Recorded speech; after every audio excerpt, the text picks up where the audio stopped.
I've kind of gained a sense of I haven't done many hard things in my life and I should do more of them. The upper end of my calves were so tight, I almost couldn't straighten my legs. What is up, everybody? And welcome back to the Schooling Struggle Podcast.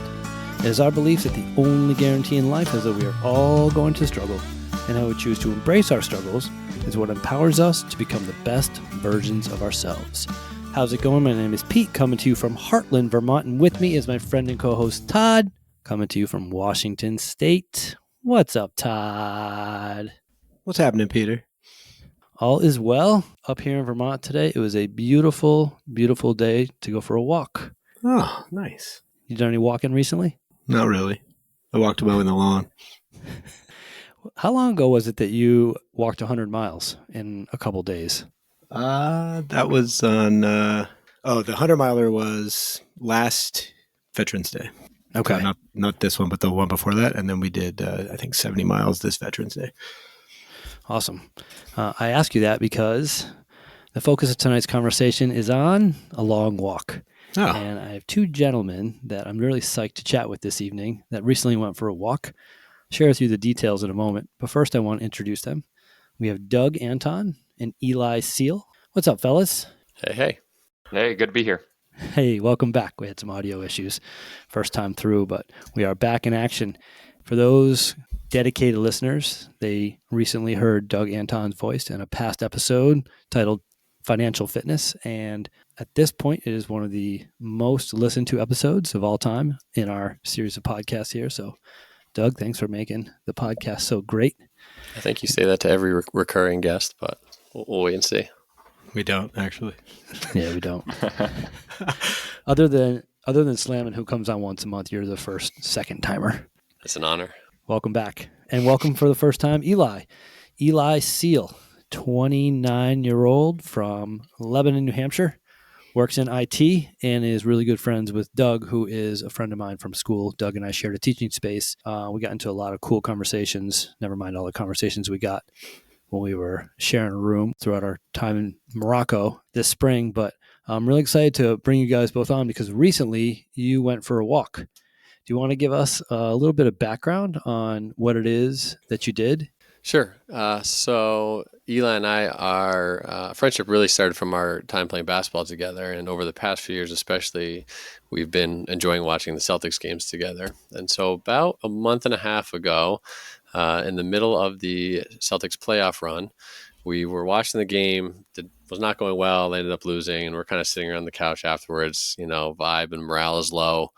At some point, I think I said something like, how far do you think you guys could walk in a day? Like if we did the rail trail, do you think we could do 25 miles, 30 miles?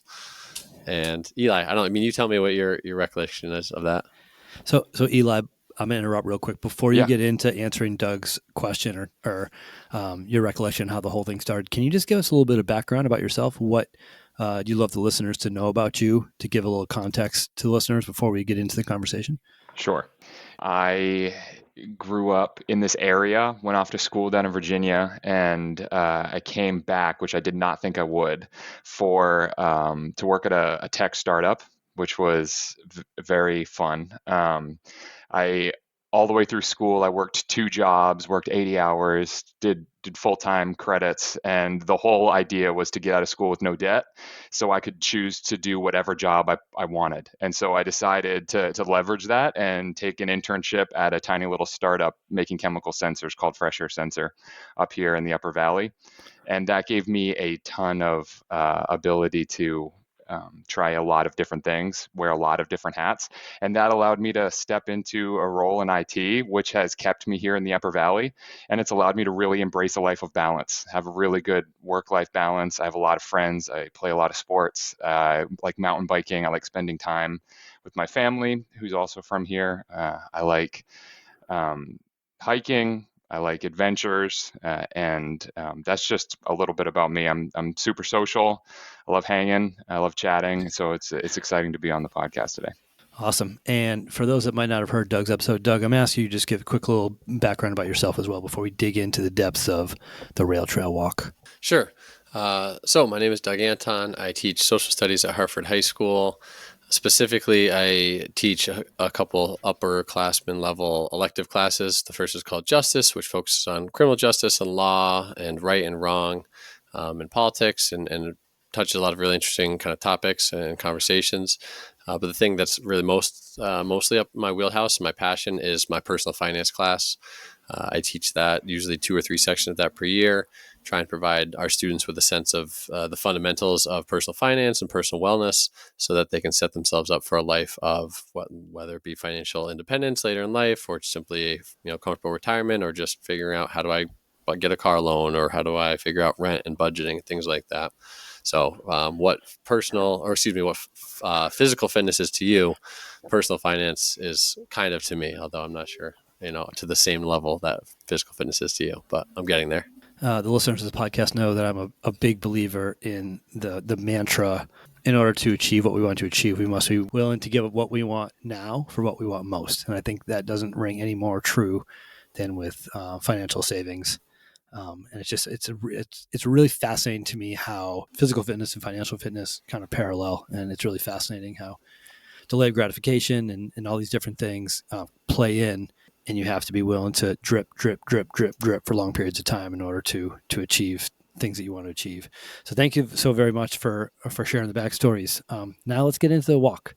I'm just going to set the stage before Eli answers Doug's question. I walked into school one day and Doug looked at me and said, "Hey." I said, "What's up?" He said, "You think I can walk the entire rail trail in 24 hours? And I said, "How long is it?" He said, 59 miles. And I said, "No way." I said, "You thinking about doing it?" He said, "I think I might." And I said, "When are you going to train for it?" He goes, "Nah, untrained." I go, "You definitely won't do it." So here we are about 7 weeks after that conversation to dig into the walk with Doug and Eli. Doug, I totally cut you off when you asked Eli the question. I think the question was, what is your recollection on how the idea started? Yeah, so one of the reasons Doug and I are such good friends is I am not necessarily, I stay in my lane. I'm not necessarily a great initiator, but I'm a fantastic kind of life breather onto ideas. And that's why Doug and I are such good friends, because Doug is a fantastic initiator and he's very organized. And the second he said, "Let's do a physical challenge," my wheels just started spinning, and there was not a number that he could have said that I would have said no to at that point. I had just watched a YouTube video about a couple who walked up and down a ski hill, the height of Mount Everest, in 24 hours. And so it was kind of on the brain to do a really intense physical challenge. And so it kind of fit perfectly. And I said, "When's the earliest we can do it?" And I think it was 2 or 3 weeks from the day that we said we were going to try. So that's what I remember. But I was jazzed from the beginning. So from my perspective, Doug brings this hyperbolic challenge, and we all just kind of sit around and chew on it, and we start to kind of do the math: miles per hour, have to walk, fueling, hydration, weather, all these things. And we had a pretty good conversation amongst, well, I'm pretty extroverted, Eli, and I made it a thing amongst the staff in our school. I think Doug just wanted to kind of keep it quiet, as he does with most of his humble accomplishments. But I was talking to everyone about it, and it became a thing in our school. We were all kind of like throwing in our thoughts.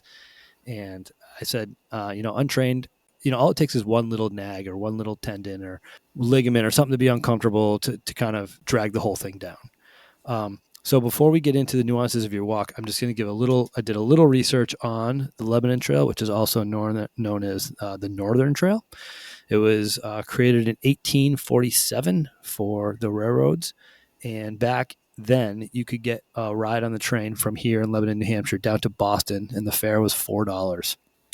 It ran mostly passengers and freight into the 70s, and in the 70s, it was shut down.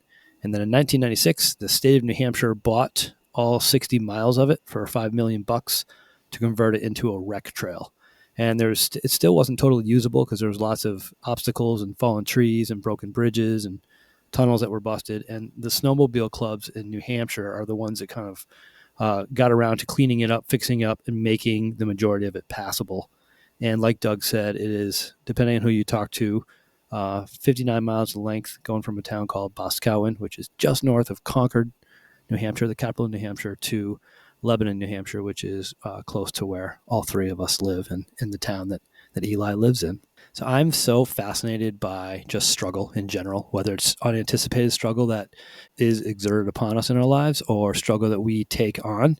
And I'm a huge believer in one's willingness to choose to be uncomfortable or to dive into discomfort, what that can do for our mind, for our body, for our self-confidence, for all these things, and how it makes us a better version of ourselves. So with that, I'm going to turn it over to either Doug or Eli just to talk about your mindset and what your thoughts were as you kind of chewed on this idea and maybe even considered doing it. I can say with like 1,000% confidence that that first night as we sat there on the couch, like there was not a doubt in my mind that we could do it and it would be easy, and that most people would say like, wow, that's impossible. But the three of us were going to be completely prepared. There's another guy, Shane, our kind of third amigo on this adventure. And he's by far the most kind of stoic and kind of quiet and channels his inner Zen. But the three of us were like, oh yeah, we can definitely do that. And probably within 48 hours, I had pretty quickly changed my tune. The more people I talked to, I mean, you telling me that you didn't think I could do this was definitely a big blow. But the more I talked about it with other people, A, I became more committed, but B, I became more realistic. And probably a week later, I was giving myself something like 25% odds or less, something like that. Yeah, I was afraid that I would hurt myself permanently because if I was about to start, I could not foresee a way that I was going to stop. And so part of me was reticent to step down just into the challenge itself. But the people that I talked to, they were almost dismissive in the advice they were giving me. They were just kind of saying, yeah, just make sure your footwear's good and drink some water, but there's no chance you're doing this. Like I couldn't really get them to engage with me on some really good advice on what to do. But for some reason throughout the whole thing, I just was really confident. It just felt like it was meant to be. It felt like the challenge was supposed to happen. It just everything fell into line. I think there was only one weekend all summer that Doug and I both had a free day. And so it happened to be 2 weeks from that moment. And so I was flying high, pretty optimistic the whole time through. Doug, you did kind of go up and down the more people you talk to, but I just kind of wanted to say, you know what, from the beginning, who knows if I actually can, but I'm just going to say that I can and say that we can do it. I'd like to add that Eli's training regimen reflected his confidence as well. I think he by far walked the least in preparation, followed by me, and then Shane walked the most. Huh. I've learned throughout my life that the reason why I start something and the reason why I continue doing it often are two very different reasons. So if you can put yourself back into the mindset of the pre-walk and someone would ask you, well, why are you doing this? I'm curious to know if your answers would be similar or very different. Doug, why don't you go first? I think pre-walk, over the past few years in general, as I've become older and wiser and interacted with more people like you, Pete, who've kind of challenged me and pushed me in life, I've kind of gained a sense of I haven't done many hard things in my life and I should do more of them.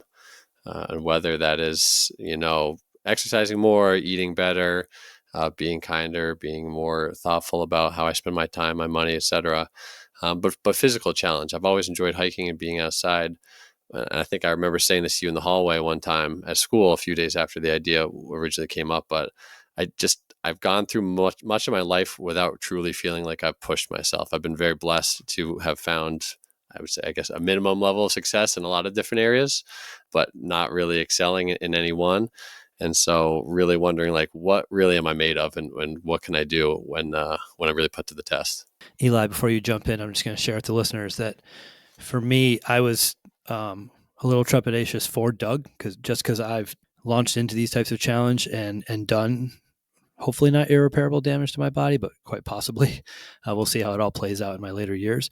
And I was nervous that he might do something that would prevent him from doing the things that he loves within the next couple of months. His summer vacation's about to start. He's got a bunch of trips planned, including hikes, and I didn't want him to do something to his foot, ankle, or lower body muscles that would really derail his summer. But when he told me, he looked me in the eye and said, Pete, I've never pushed myself to my absolute limit in any capacity, physically or mentally. And I just looked at him and said, dude, you have to do this now. If you've never pushed yourself to the limit, it is the most amazing thing you can do for yourself. You got to do it. And I still didn't think that he'd be able to pull it off, but I was all in on backing him in any way I could, talking about nutrition or mindset stuff, whatever it was. So prior to the walk, Eli, where was your mindset, or what were you thinking your reason was for doing it? Yeah. First off, I want to thank you for that encouragement because I got it from Doug via you. So you encouraged the whole trip as a whole. My mindset, I have always really pushed myself every year, a couple times a year, to do something really challenging because of the benefits it brings to my life. I love just like kind of hitting reset on the life. It's sort of the idea of when you go camping and you eat camp food for 8 days and then you finally get that first taste of a burger or whatever. You've never had a better burger than in that moment. And that feeling I strive for, and I save up kind of the bank in my mind to do things like that so I can hit that reset on my life. So for me, this was just another, albeit much more difficult than anything I'd done before physically, but it was in the same category of things that I bring just with full kind of anticipation to kind of hit that reset on my life. Awesome. Todd, before we get into any of the specifics about their plans for the trip and then the embarkment of the trip, do you have anything? No, I can't. I actually cannot wait to see how this unfolded. So the three of you decide you're going to go through with this thing, and that is a couple weeks before the date that you have set for it. What happens next? I think for the first week, there wasn't a ton of action. Just I was still riding that like, oh, I can. This is doable for me, and I'm capable of anything I set my mind to. And I had a few people telling me like, oh, what a cool idea, and like, good for you for trying this. Like, you got this. And then I also had that 50% of people saying like, yeah, you really should double check or rethink or et cetera, et cetera. I'm also a planner and like the researcher. So I'm immediately on all trails and Google Maps and planning it out and calculating distances and times. I put together a spreadsheet with kind of the distance between towns for water stops and food stops and figuring out at what pace, if we manage this pace, if we started this time, what time do we get done? And then the other thing I did is I think I bought 9 pairs of shoes through 5 different stores to try to figure out of all the pieces of equipment I needed a comfortable shoe. And I've gone most of my life not wearing comfortable shoes or anything, like not putting that much time into it. So I literally sought out to find the perfect shoe for this. And it wasn't until literally like a buzzer beater, just like 2 or 3 days before the trip, that Eli was at an REI in Maine and he texted me. He's like, hey, you need anything else? And I said, hey, they have check if they have this kind of shoe in this size. And they did, and it was on sale, and he got it and brought it back. And that was the one that I ended up wearing on the day. So the first week was kind of optimism fading into the planning stages. Yeah, we both had a game time shoe decision. I got my shoes at REI that day. I got a pair of Hoka Speed Goats that Doug had done all the research and said they were the best, and so that's what I got. And so neither of us had a ton of miles on the shoes. The only thing that I remember leading up to the day was Doug was really concerned about doing a couple practice walks, and I thought that was pointless. That's literally all I remember. And luckily, I did end up getting a couple 5-8 milers in after work a couple days. But if I hadn't been for Doug, I would have been much less prepared than I was. So I definitely Can you give us a little appreciated background that. on your kind of pre-decision fitness levels? Like, what do you do on a regular basis for your own fitness leading up to the walk? Like before the decision or even the idea had come up, what have you been doing for the last year for any sort of physical activity? I play basketball 2 to 3 times per week, an hour to 3 hours each time. So that's my main exercise. I really don't do I shouldn't say anything else, but I don't do much else besides that. So I'll go 3 or 4 days without doing anything other than walking around school, and then I'll play basketball for 3 hours. During the summers, when the weather's nice, I'll hike a lot. I hiked close to 200 miles each year, but that's really from May to August every year. We've been in contact about your stretching routine, Doug. About how many minutes a day do you do static stretching? Not a ton, but I do at least 3 to 4 minutes pretty much every night, and I have for the past 2 years or something like that. And I do feel like that helped with this for sure, and certainly has helped basketball and general kind of coordination and balance.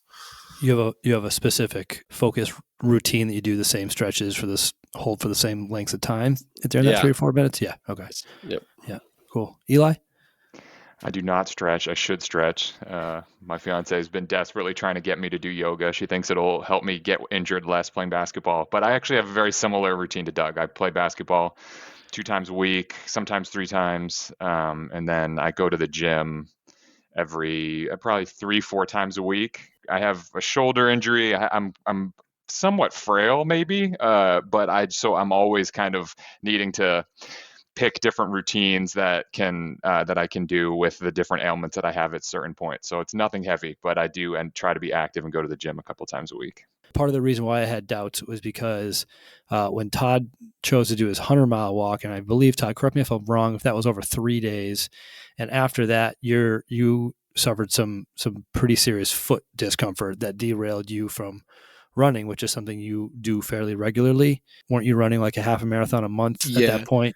Yeah. So I had something strange happen on the, I think it was the second day. So we did 47, 47, and then whatever the change was on the last day. But the near the end of the second day, something in my hip twanged, or something happened in my hip, and it was all I could do to get the second day done. So the third day I was like, I don't know if I'm going to make that. But that's eventually what happened, was just some, I think it depends a lot on, it did for me.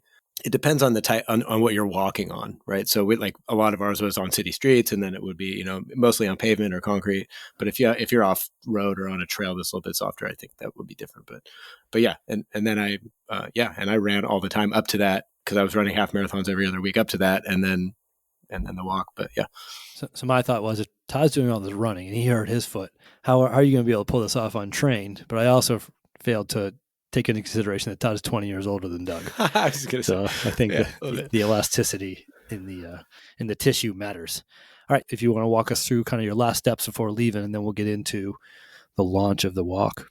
Yeah. So Eli was pretty early on, made the point of, we need morale will be important to maintain. And again, I'm very much, I like to think of myself as a real life adventurer, and I'm probably a part-time real life adventurer, and I'm a full-time couch adventurer. I mean, I love nothing more than to pull up these pictures and videos of places and put together maps and trails and gear lists. And then I try to go out and do it, but often in the middle of doing it, I sometimes, have a change of heart. But so Eli wisely said, we need things to look forward to. The full day is going to be long, and we need goals. And so luckily there are a few towns along the way. We originally hadn't even put a ton of thought of it, and we thought we were going to leave from Lebanon and head southeast towards the end. And we would just, whenever we figured we either bail and call someone to come pick us up, or we get to the end and schedule someone to meet us there, or we leave a car or something. Pretty quickly we realized we should probably head home. We should start at the other tail end and walk back west towards Lebanon, towards home, so to speak. And I think that was key. I think that small psychological difference made a big difference. In terms of the towns, there's one about every 10 or 11 miles, which is really important for water, because we really didn't want to be carrying pounds and pounds and pounds of water in our packs. At one point early on, before we put too much thought into it, I even said, do you think we can just do this with waist packs or hydration bladder, backpack, something? And by the day of, my pack weighed 20 pounds, probably because I was being overly cautious. And there was a few things that were definitely kind of luxuries. Ultimately, we had restaurants and gas stations where we could get water. And literally we had a couple of sit down meals along the way planned because of that distance. Yeah, you mentioned. Can I interrupt? You mentioned failing. Was failing like a contingency plan? Like you were okay with that? This might not work, and we'll be okay. Just somebody come pick us up, or was it in the back of your mind, or were you just like, we're not going to fail, we're just going to push on through? Eli, why don't you answer that? Yeah, failing for me. So this was, maybe this isn't super flattering of myself, but I was really concerned that if one of the three of us had to bail, that the other two wouldn't need to bail, and that if one person started slowing down, the other two could keep going, just so we could have a chance. And so we all needed a bailout person. So we had planned for a bailout person. My fiance was my bailout person, and she ended up going to Concord, so away from where we were going until 9 or 10. So I I loved it because I was like, okay, I really don't have a bailout person. So I really do have to push myself. But we did plan. I don't know if it wasn't high stakes, but we did plan for people to come get us if we needed to. Cool. That was You one of said my until 9 or 10. What is that in reference to? The time or the number of time of miles that you day. completed? The time of day. What time The did you time of- start the walk? 5:30 a.m. Okay. All right. So she was there for 5 hours. Oh, sorry. So no. The end of the day. So she wasn't available to get me until Oh, 16 hours right. into the day. So it's like a understand forcing now. function. Okay. You're like, well, I got to walk 16 no matter what. Exactly. And then, Or I'm just sitting by myself in the woods. Yeah, Exactly. yeah. Awkward. I think also was just an important, like, there's no way I could have done this by myself, right? I've talked about this with a few other people, and some people, I think Pete even said something like, yeah, like just take 8 hours and just go for a walk one day. And I would go crazy on it. I'd be too bored. So having three of us, having like the third person was that much more important, because the idea of like, if one person bails, there's still another person. And from the beginning, Shane was he gave himself the lowest odds of all. Like from the beginning, he was going into it being like, I give myself 5 to 10% chance of success.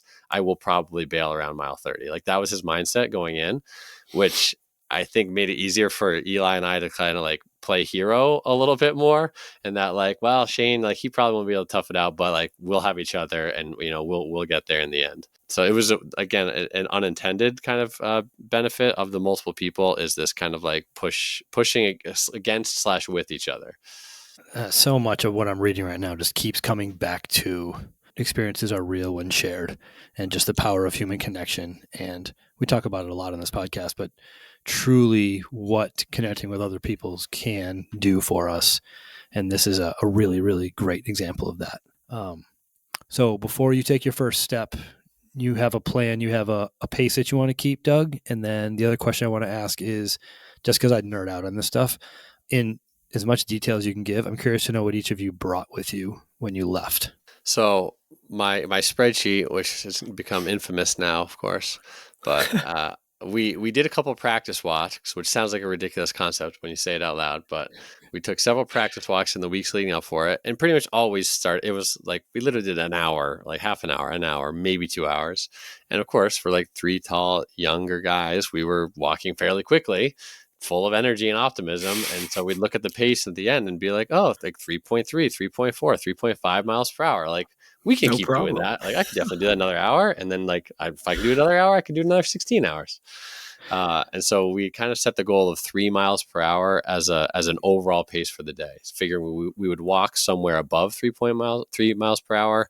And then we would need a little bit of breaks and food stops and things like that. So we'd average 3, start by 5:30 a.m. That would get us done at 12:30 a.m. So not even that late, in the car, back home in bed at 1 a.m. I've had later nights than that with video gaming. That's nothing.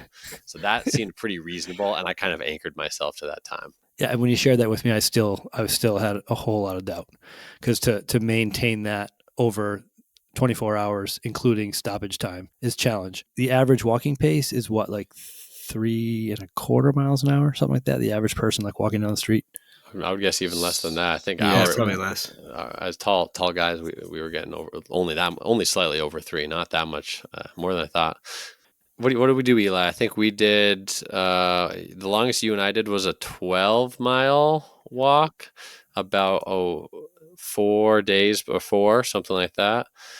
Shane, a week before, Shane did a 20-mile day, and he left that saying like even more confident that he would not be confident, or that he would not be successful. He was like, I was feeling good, and then at mile 15 I hit a wall, slowed way down, and I, by 20 I was real ready to get off my feet and be done. So close to 60 is looking impossible.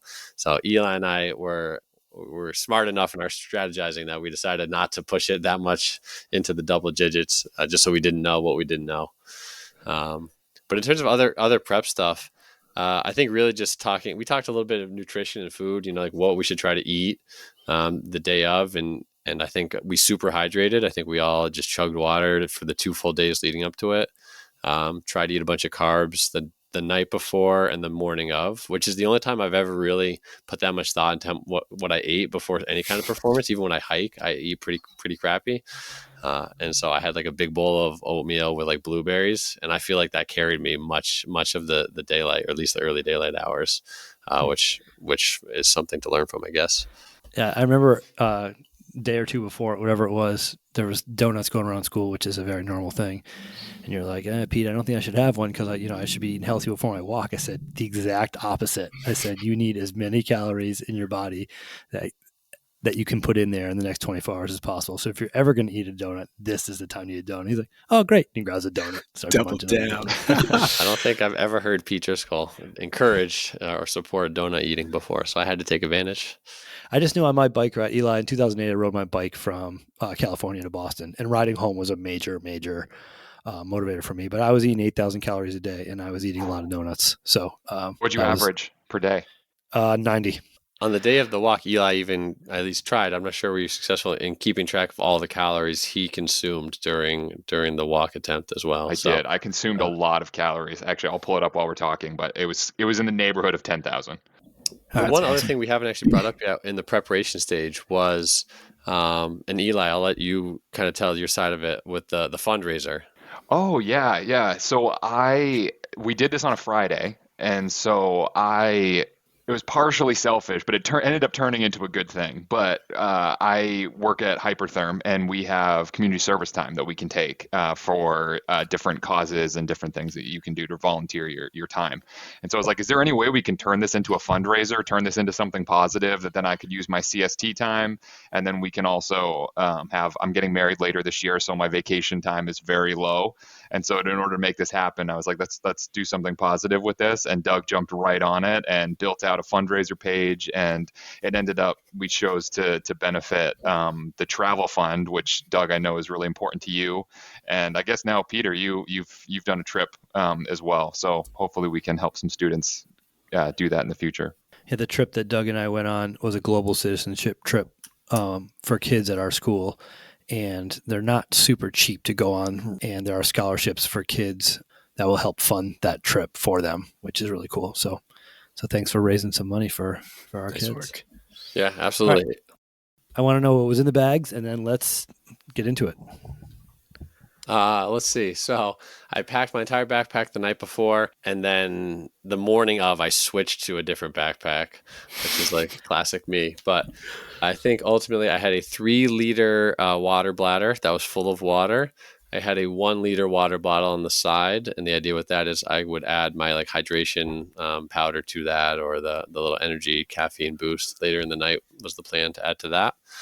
I had trekking poles. I had a rain jacket. I had 1 pound of beef jerky. I had 1 pound of trail mix, a few random bars and Snickers and things like that. A light long sleeve shirt, bug spray, a little bit of sunscreen, like a head wrap, buff headband kind of thing. There might be a few more things, but I was pretty shocked when I added all up. And I always weigh my bag before I go anywhere because I'm always trying to like cut down weight. And I was at 20 pounds. And obviously most of that was water. I brought a little massage, like a foot massage ball, ibuprofen, tape, an extra shirt, an extra pair of underwear, 3 extra pairs of socks. So I'm sure I'm still missing some things. A light hat, light gloves. Eli's shaking his head. Was your bag similar to that, or way different? Umbrella. I brought umbrella as well. He did bring umbrella. So I was freaking out the night before because Doug's sending me all of these pictures about like on his kitchen counter of all of this gear, all of this stuff. And I'm looking at my little 30-liter the backpack I wear mountain biking. It's just a little backpack with a 2.5-liter bladder in the back. And I brought 1 long sleeve shirt, a rain jacket, 1 pair of socks, beef jerky, and 2 Cliff Bars. And that's what was in my bag.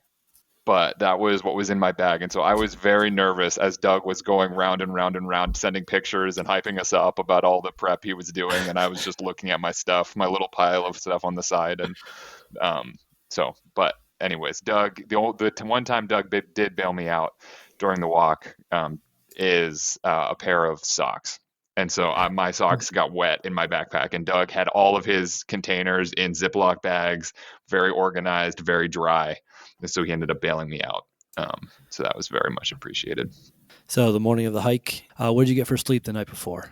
I was in bed by 9:30 after my goal is to be in bed by 8:30, just the last minute scrambling. And I probably didn't fall asleep till 10:30, slept till 3. So 5.5 hours for me, maybe 5 hours. That's about what I got. I go to bed at 1 a.m. every day about. So it was hard to wind down that early. But I took sleeping pills at, I don't know, 9 p.m. and I was asleep by 11:30. So you get up crazy early. It's still dark out. You get your rides to the trailhead down in Boscawen, New Hampshire, right near the border of Concord, New Hampshire, and you start walking north. Todd mentioned the foot surface he thought was a really big part of that endurance piece. What was the footing, or what was the surface that you walked on? Like gravel, loose gravel, kind of hard pack, kind of mix. Mm-hmm. Cool. What was the weather like when you started? Sun, it was nice. It was like the perfect Gorgeous. temperature. The sun was just Sweet. coming out. We actually saw a beautiful sunrise on the drive down, like set the stage for positive morale. It was nice and cool, not hot at all. But we had seen the entire week that there was forecast for pretty major thunderstorms in the afternoon. And at some point, I think I probably even sent the text of like, the seventh screenshot of the weather being like, are we sure, guys? Like before I put in my personal day paperwork, like I was kind of looking for someone else to be like, yeah, let's find a better day. Like, we don't need any additional challenges to this day. But from the beginning, Eli was like, no, like 100%. Weather doesn't matter. We just got to do it. Awesome. I haven't really told many people this, but when we started the day before at the gym, I stepped on something on my heel and pulled. It felt like kind of my Achilles was pulled on my heel on my left foot. And I was close. I was like, I'm not telling them, but I'm just going to start walking and hopefully it just gets better throughout the day. So this whole time I didn't sleep because I was anxious because my foot, I did not want to have to bail after 2 miles on this walk. But so that's kind of what it started. Beautiful day. We saw some deer in the field. We were all hyped, getting going, but I didn't even feel close to 100% even starting. And In the so back of your mind, you're like, come on, heel. You got this. Yeah, exactly. Let's I don't know go, how something heals over time, but I was hoping it would. Oh, to be 29 years old. Yeah, wouldn't that be wonderful? Tell me about it. All right. So let's launch right into the walk. Where was the mindset? Where was the body? How are things kind of feeling when you embarked? The day started out great. I think we really were in good spirits. We knew we had this first stop 11.5 miles in the town of Franklin, New Hampshire. There's a little family restaurant there. We had planned to stop and get some kind of food at. And so we really just crushed it. Like we set good pace. We took turns, whoever, kind of setting the pace. Conversation was lively, very few moments of downtime and a lot of talk around, what our odds are for the day and how we're feeling. And after 5 miles, hey, give it, 10 out of 10, 9.5 out of 10, where are we at? So it really was a cakewalk and really set the stage for a positive day. That kind of first stage, that first fifth or so of the day. I felt bad texting because I didn't want you to waste any cell phone battery, but I was really curious. So 3 or 4 times over the course of the walk, I just texted Doug and said, 1 out of 10, where's your mindset? 1 out of 10, where's your body? And those first bunch of hours, it was 9.5, 10, 9.5, 10, 10, 9.5. So it looked like it was pretty smooth sailing out of the gate for y'all. Yep. And Peter, we did that all day. We used those 2 questions all day. So throughout the day, all 3 of us, we would just check in, say whatever. What was it? The body and then mindset. 1 to 10. And I think the lowest score was an 8 by the time we got to Franklin. Did you all walk 3 wide, or did you take turns doing 2 and 1? I could just see the yellow brick road. Well, I was actually envisioning that. I was wondering before we started, who's going to walk in front, who's going to need to lead the conversation, who's going where. Just those logistics were on my mind. But we went 2 in the front and 1 in the back fairly consistently. And just kind of rotated naturally. Yeah. Yep. Yeah. When I rode my bike cross country with my buddy, we got to points where we were miles apart from each other, just riding alone. I just didn't expect that at all. But when you're with someone for that amount of time, you need your own personal space too. Yeah. I'd be riding and then I'd just see this stream of liquid that went for 500 yards because we didn't unclip when we peed on our bike ride. We just kind of kept going in the south, because out west, the west of Mississippi, there's nobody around. So I just see this stream that would go to look up. All right, well, I know he's still ahead and riding. He's happy and healthy. He's good to go. I suggested that on the rail trail adventure, but for some reason, Shane and Eli didn't like that idea. Interesting. All right, so the whole point of this was to challenge yourself or to see what you could do or if you could do it. So I'm curious to know at what point that first modicum of challenge set in, either socially with each other, physically with how you're feeling, or mentally with, okay, this is no longer fun. This is time to dig in a little bit? I can vividly remember the moment it became not fun for me. So the most of the day, and by day I mean like the daylight hours, from starting at 5:30 a.m. till 6, 7, 8, 9, was great. And like truly, we shared stories, we laughed, we joked, we had serious conversations, moments of like silence. It was just great, and the weather held off for the most part. The town of Danbury, New Hampshire is at mile 31. So it's slightly over the halfway part. And that had been a big kind of like, once we get there, they got this country store. We'll get sandwiches. We'll kind of, reset and then kind of make the final push from there. What time were you looking to get there? My spreadsheet, looking at it right now, has us getting there at 3:50 p.m. And in reality, we rolled in there at 6 p.m. So 2 hours behind. And then we ended up staying there close to an hour. Just, the storm was kind of coming in at that point. We were just kind of sitting on the porch. Our friend Bailey actually met up with us at that point. He walked a couple miles with us, and then we got food, and we were kind of like, shoes off, feet up, stretching, lounging, talking. I think we ice cream or yogurt parfaits, and like using we got sandwiches there. Yeah. So like it was just a nice time, and it was definitely our bodies, subconsciously kind of saying like, yeah, why don't you just hang out here? Like, this is fun. You don't need to get back on the trail. And at some point, I was like, "Yo, we got to get going." And so 5 minutes after we left, the thunderstorms just opened up big time. And at that point, after having put everything back on and like mentally being like, "Okay, I can do this," and then just getting drenched and it's starting to get darker, and then my feet, stepping through puddles, I pretty quickly became like, and Eli could probably contest, like I just like head down, like walking for like conversation stop, and I'm just going to keep going. I'll see you guys whenever I see you. Switch from an enjoyable endeavor to a mission. Yes. Yeah. Mission is a great analogy for it at that point. Yeah, I was really hurting getting into Danbury. Both of my calves, where they connect the upper end of my calves, were so tight. I almost couldn't straighten my legs. And we kept checking in on how's your body feeling, and Doug would say 9, and I was like, I'm like a 5. I've maybe a 4, and I would say I'm a 7.5, and I was really nervous. I was hobbling. I was slamming my walking sticks into the ground, trying to take as much weight off of my legs as possible. Had like 5 blisters on my hands, and but we got to Danbury, got some food. I think I ate 1,500 calories in gummy bears, just threw them down, and we're ready to go. And this is the funny thing, the difference between Doug and I. But as soon as that rain started, I was like, I can finish. As soon as the rain started, it's something about laughing in the face of like a preposterous challenge where I was like, this is going to make the story 10 times better.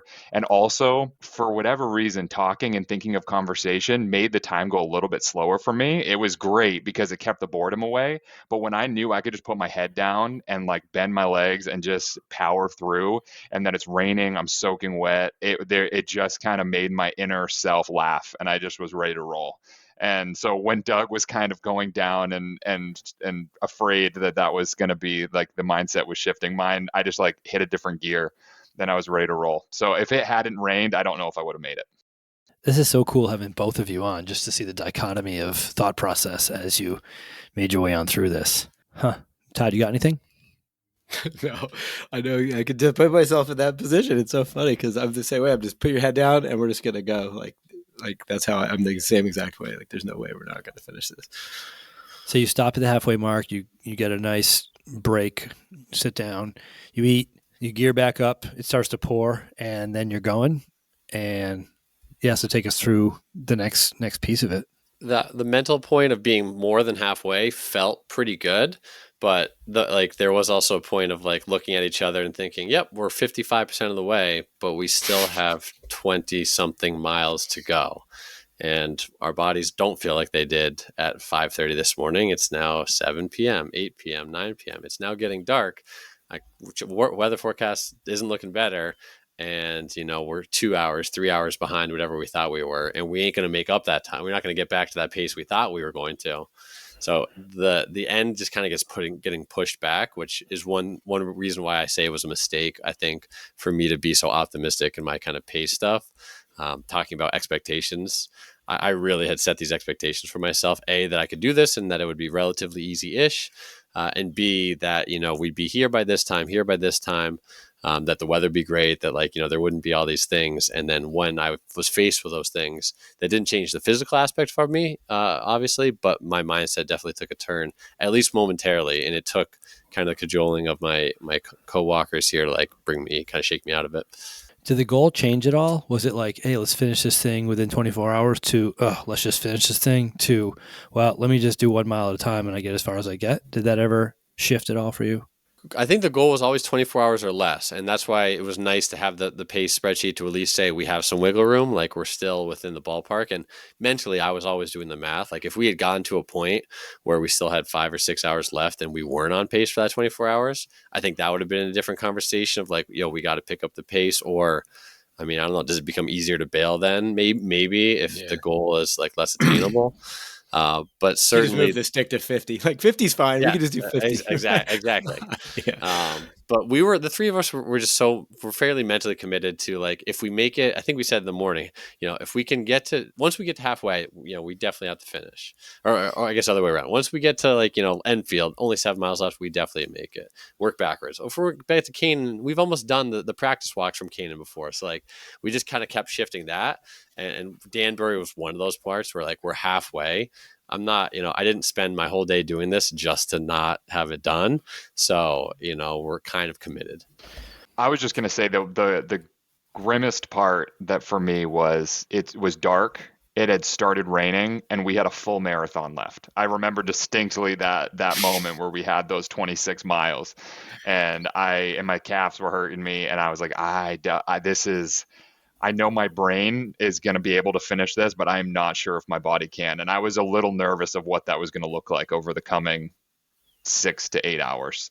There were hour stretches where we wouldn't look at the phone, wouldn't look at the map, and try to not kind of keep up with our progress. But it was impossible because every mile on the rail trail, there is this granite post with large white numbers painted with how many miles to Lebanon on one, or to White River Junction, actually, on one side, and to Boston on the other side.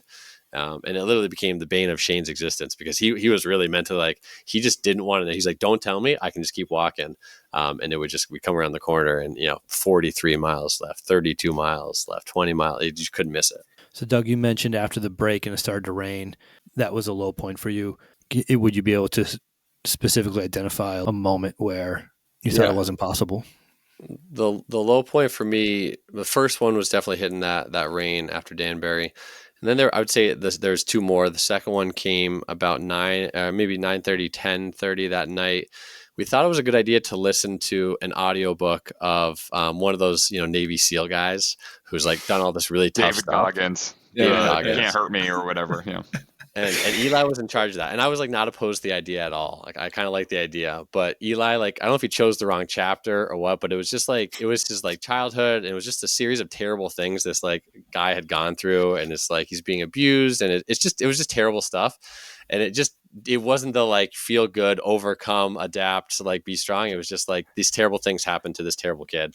And we were like walking in the dark and we're just soaked and we're in this like weird long like tunnel with rocks on the side. It's just like, I don't want to be here and I don't want to be listening or thinking about this stuff right now. So that was my second lowest point for sure. And then my truest lowest point came, I would say, the last 7 miles or so. Yeah, that was my bad on that book. I had remembered the idea of the book being really hype, but I forgot that kind of in order for him to overcome, there was something for him to overcome. And so those first two chapters, if I had really had my wits about me, I would have planned a section in the middle that was hoorah, rah, let's get this thing going. But instead, I just started it from the beginning, and it was depressing. And I could just tell Doug was ready to just veer right off the trail and sit down and be done. So I really felt that was one of those awkward things where I was just thinking, like, should I just stop this or should I not? Nobody's saying anything. Anyway, that was pretty awkward. And Doug, when we stopped, is just like, I think I'm done with that. I think I'm all set on that one. But I don't think there was a distinct moment that was particularly grim. I think maybe sitting in that tunnel in Canaan, knowing not how many miles we had left, but how many hours those miles were going to take. And that I was exhausted. It was, I don't know, at that point, it was 11 p.m. or something. And we still had 5 hours or 6 hours or 7 hours. And I was sitting there, my feet were soaked. I took my shoes off and my feet were covered in blisters, but not rubbing blisters. I had gotten poison ivy the day before, and it was just starting to like bubble on my feet. And because I was like, these are the weirdest blisters I've ever seen, and because it was just kind of bubbling all over my feet, and I have really bad allergies to poison ivy. Then I found out the next day when it was way worse with that it was poison ivy. So it was just a grim moment. I took my socks off. Doug luckily had some dry socks for me to put on. But sitting there in that tunnel with my calves seizing up, I couldn't straighten my legs. I just was like, I don't know how I'm going to do this. This is absolutely brutal. I'm bored to tears. I'm exhausted. I don't have anything. I have nothing left to say. We've exhausted all of the topics to talk about. It's just kind of misery loves company situation. And you just put your shoes on and keep going. I don't know. So from what Doug told me, you turned off Goggins. At some point after that, you started listening to a podcast about people that were murdered hiking in New Hampshire, which is exactly what you were doing. True Honestly, crime. the next 3 hours from that tunnel moment in Canyon were some of my favorite. So the tunnel experience itself, we were under, it's the rail trail went underneath a highway, so it's this big corrugated metal tunnel. It's thunderstorming outside. We're wearing headlamps. We're drinking out a gallon water bottle. I mean, it literally felt like some dystopian, like we're the band of survivors. And so like that, the vibes of that actually I thought was kind of fun. And we were also getting very close to passing by Mascoma High School, which is the farthest part we had made it going eastward on our practice walks. And so that was like a really huge mental, like we get to that part, every step from there we've done before. And there's no chance of failure. At this point, we're pretty sure we can do this. But that confidence that comes with, I've been here before, was huge. And so, yeah, I said, hey, how about that unsolved murder podcast? Something entertaining, something interesting. It's spooky out here. We're all, I wouldn't have put that on if I was by myself at that point, certainly. And that was also, a few hours earlier. We were walking by some sketchy places, and I remember Shane, hey, did you guys see that? There's two eyes over there. That wasn't there a person on the side of the trail back there? Like things got a little spooky, and who knows? We passed a sign about a murder. Like an unsolved murder that was stuck into the ground on the rail trail. There was a sign that said, if you see this person or if you have any information, please let us know this person was wrongfully murdered or something. It was, we were freaked out. Yeah. No, it was wild. But I that was honestly an energy boost for me, kind of that experience just in the tunnel there and like, all right, the home stretch. It's awesome. I texted Doug before I went to bed just to check in about the mindset and the body, but I also really wanted to know like the mileage. And his response made me believe that you would probably finish, but not within the time slot. So I went to bed thinking, all right, like they'll probably hit the 59 miles, but I don't know they're going to squeeze in under the 24 hours. Yeah, we were certainly just slowing down at that point. Oh yeah. Eli and I generally are fast walkers, fast hikers. Shane he's tall. He keeps up with us for the most part, but Shane and I hiked in Wyoming a few years ago, and there were days where he would be that guy a mile behind, and it was just like, I'll catch you up. Don't worry about me.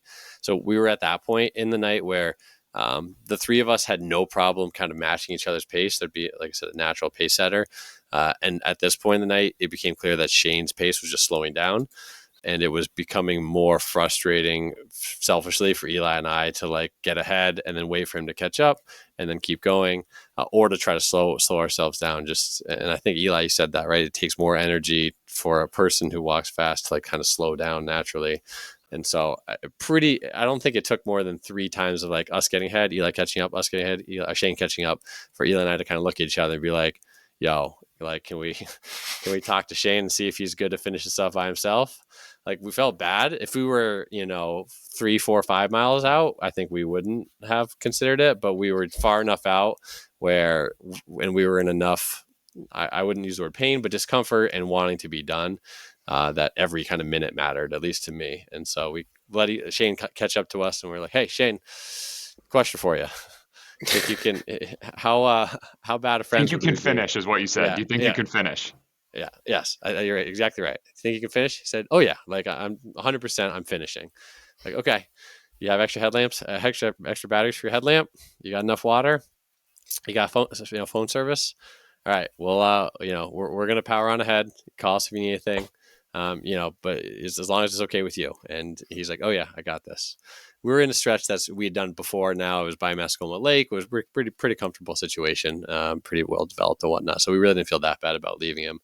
the funny thing is, of course, as soon as we left him, we kept looking behind him and we could see his headlamp. And he clearly had picked up his pace to stay within visual distance. So I guess the power of motivation, the power of belonging. And, in hindsight, when I told them the story the next day, they were like, I can't believe you ditched Shane or left him behind like that. And I think at the moment, it really was a truly like all three of us were like, no, it's just totally fine. And what needs to happen? Like, in order for us to be successful, like, you got to do your own thing at this point. I would have had a harder time saying it if I was just me and Shane, for example, if Eli had already bailed. But we left Shane behind with about 4 hours left, I would say, around midnight. And Eli and I, at first, just started crushing miles. We probably I think we hit our fastest pace. If you look at our splits for the day, we did a couple sub 17-minute miles, which we hadn't hit the entire day right after we left him. But then I think we hit kind of a false, like a false summit, so to speak, of now with 5 miles left. It seemed like not that far, but that was still an hour and a half at our pace at that time. And so we just started slowing down. And still dark at that time, obviously. Yeah, super dark. Yeah. It really didn't get light. You guys just head down, walking, like not talking or anything at that point. Like, let's just finish this thing up. I think we still had the podcast going. We still had the podcast going for like the first 2 hours of that 4-hour stretch, and then it finished. And I think we chatted about it a little bit, and then I think we went in spurts where like we were close enough where I knew for morale it'd be good to talk, and so I think we both kept forcing ourselves to like we would have normal conversations and like talk about something for like 3 minutes, and then like silence for 15 minutes, and then like we would think of another. It was not the same vibe, but it was clearly there was an effort to like talk, stay engaged. I was so tired at that point. I didn't think that would be a factor at all. I was always like, I've been tired before, but like, you're not going to fall asleep while walking. I probably think a couple hours more, I could have fallen asleep while standing up or while walking. I was just super exhausted. And just the mental state of like, I don't want to do this anymore. I want to be lying in my bed. And that became stronger and stronger. I can't speak. I was in pain. Doug said at the beginning of that 4-hour stretch, the reason that I wanted to leave Shane is that I was like, if I don't speed up, I'm not going to finish. There's no chance. My legs are seizing up. I'm basically not bending them. I'm walking kind of like Pinocchio. There's no way I'm going to finish this. Two things that really pushed me. One, I think I was texting my fiance and I was like, I don't know if I said, I'm going to make it. It's looking like maybe, I don't know, 4 a.m., 5 a.m. that I'm going to finish. And she was just very flippant of like, oh, yeah, okay, great. So you don't need me and I'll see you in the morning. No problem. And I took that as a challenge. I was like, come on, this is a big deal. This is really difficult. And so I kind of took her kind of nonchalance about it as an affront, and it fueled me to kind of be like, okay, now there's no way I'm not going to finish because she already doesn't think it's that big of a deal. And so obviously that wasn't the case, but I used it as my own mind game to keep me going.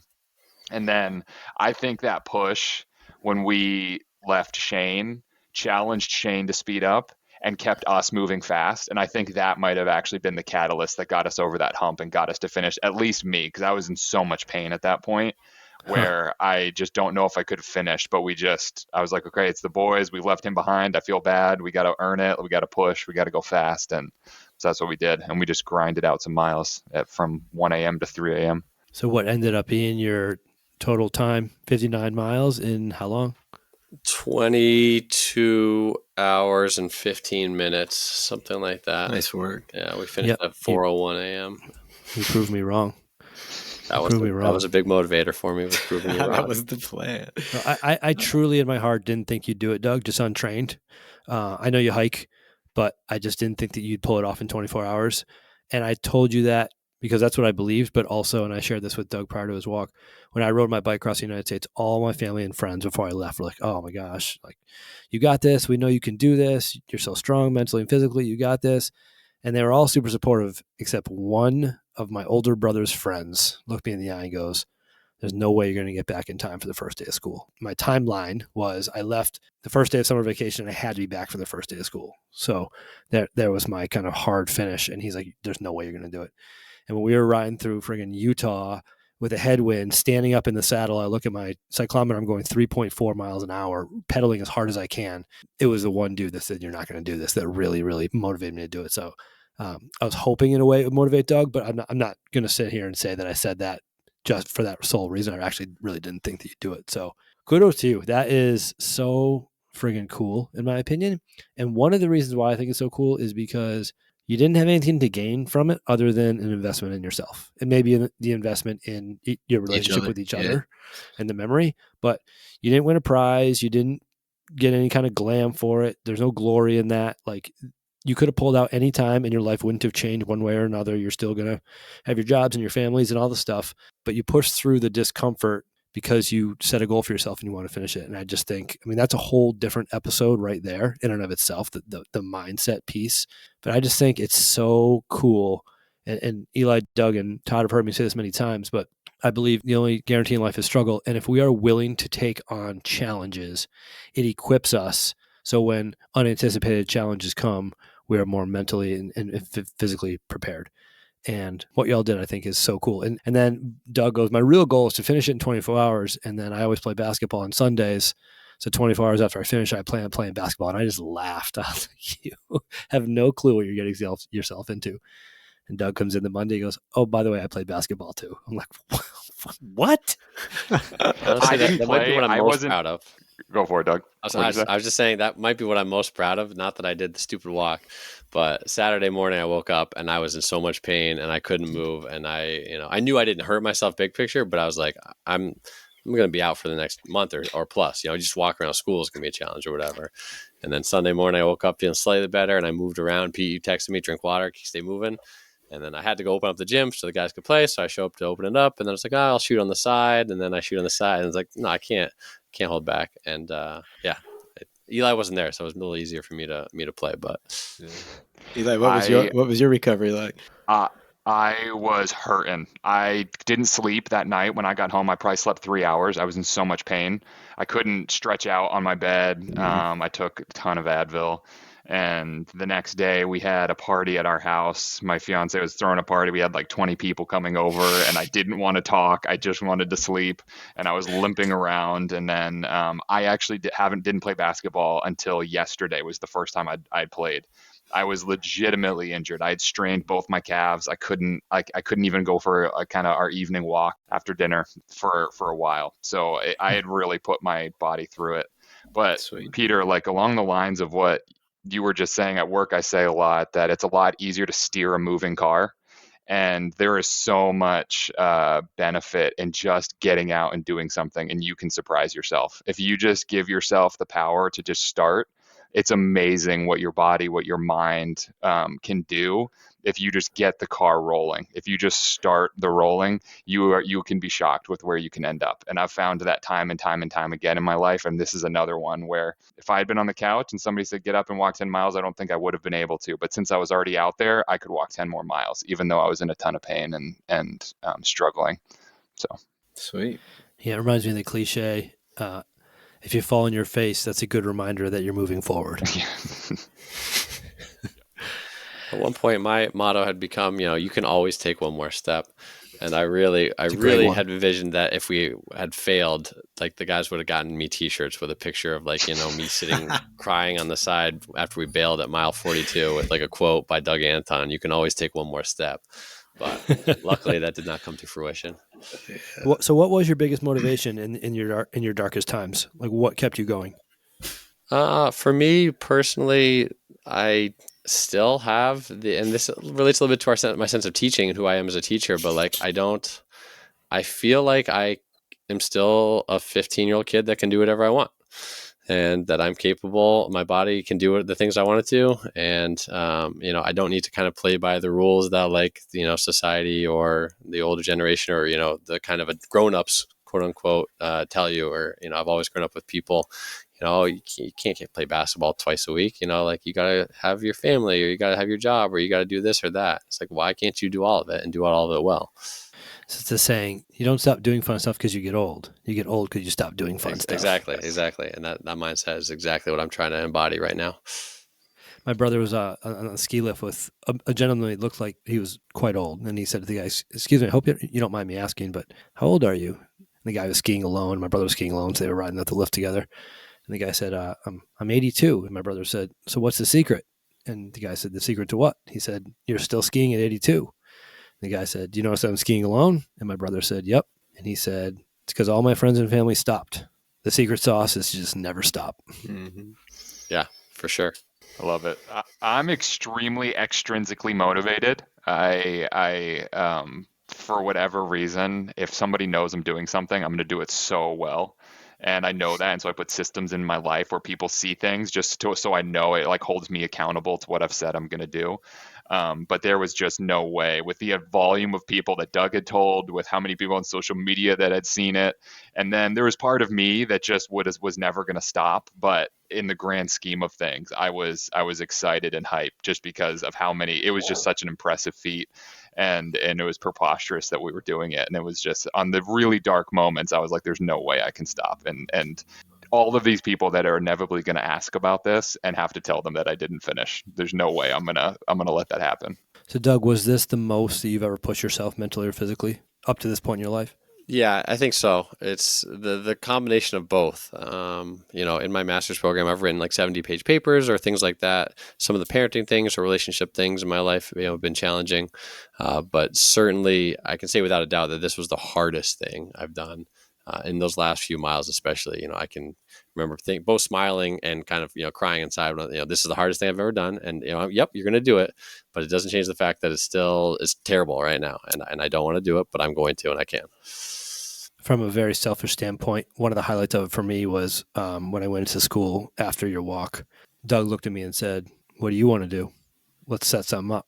What do you want to do?" So the fact that, like, I don't know, I look at this as kind of the beginning for these types of challenges for Doug.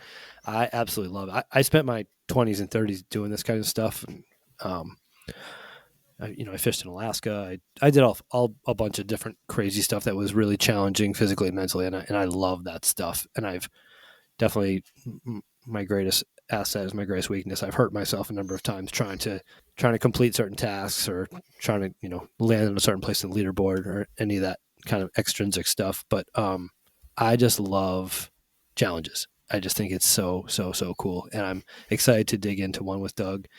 And I don't know, maybe the four of us and plus whoever we want should look into doing something. Absolutely. Count me in. We were just talking. I was listening to a podcast and somebody said, I don't know what they carried like a rock 2 miles underwater, and then so they would kind of carry it underwater and then jump up, and then you don't stop. And it was this challenge, whereas there needed to be some realistic possibility that they would fail. And so anyways, there's a lot of challenges out there that are just ridiculous, but you can prove something to yourself. And so they don't always need to be high impact for your joints. There's other options out there. I already have friends texting me like other random rail trails around the United States. Yeah. There's something up north called the Lamoille Rail Trail, which is only 103 or something like that, or 97 or something close to that. So Only. See, look at how that mindset That's it, shifts. exactly. Right? Like, oh, it's only 100. Like, that's no big deal. I think it's fantastic that you guys made it. And I'm sure that it forged your friendship like in a way that you could never achieve any other way. So I think that for me, that's kind of the cream on the top. I think that's really cool that you guys went through that. What was the most impactful piece of this for you? You and I have talked many times about like comparison and the power of things to be kind of like reference points. And so for me, this has become like a reference point. So already since the walk, I've found several things, even mundane things, mowing my lawn in the hot sun or whatever, where it's just like, this sucks, this is uncomfortable, this is miserable, but like I can do it, and it's easy, and it's nothing, and it's not even close to what I've done before. And I never really had a reference point like this, like to really truly say like, yep, I've been hot and sweaty and tired and dirty and whatever before. I've been cold and miserable and sad. Like this is that thing that I can say I'm not there right now, and so I got plenty to go before I get there. So don't sweat this right now. That's amazing. I love that. That's awesome. It is. It's a reference point. It's a reference point for me. I think if anything, it's a challenge to live my life on purpose. I have these events in my life where they're the reference points. That's all it is. It's just a reference point. It's a moment where I was existing and I made a choice to do something that I overcame or was successful or even failed. And it's just yet again another reminder of like, be present in your life, keep your body healthy, give yourself the option to do really fun and active and crazy things.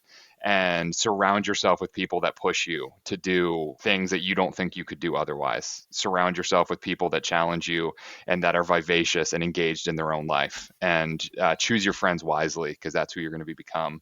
And so I think in reflecting on this, I'm grateful for my friends. I'm grateful for Doug for pushing this and for instigating this to have it happen. And it's just a really good reminder of, I know exactly who I was when this happened and when this took place. And I can't wait for the next big event in my life to be able to look and see the delta and see how far I've grown, see how far I've come, and that next one. So it's just this milepost in the ground, just like one of those White River Junction signs along the rail trail. It's just one of those in my life that I can refer back to and know exactly who I was in that moment and be able to see some tangible growth and change. That's fantastic. That is really cool. Well, in August when you get married, I think that'll be one another of those one for you. Yeah, there's one. Yeah, you'll get a bunch right there. It's hopefully succession. not as challenging. I'm just going to clarify that just in case she listens to this. The rail trail will become the second hardest thing Eli's ever done in his life. You can do a 59-mile walk. I mean, marriage is a walk in the park. Exactly. I can apologize plenty. Yeah, absolutely. Exactly. Well, thank you both so much for your time and for sharing your story with us. It's just really, really cool for me to hear. I'm super grateful for your willingness to open up and share with us all that you learned and taking us inside your mind and all that went on during that experience of yours. Yeah, want to go for a thanks so walk, much for having us. We really appreciate it. And certainly, I think I can say this confidently that it would not have happened had you and I not become so close this year and had more conversations about challenge and mindset and growth and things like that. So to some degree, we owe you both a thanks for being the kind of person that pushes people in their lives. So thank you. Nice.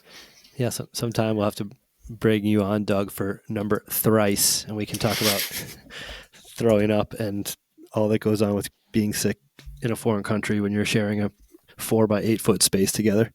Talk about growth and connection. I'm not sure there's a better way to forge that than that kind of experience, but I don't know who will sign up willingly.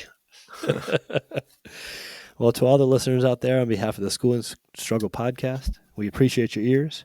We thank you for your time. We are incredibly grateful for your attention. We are out. See ya.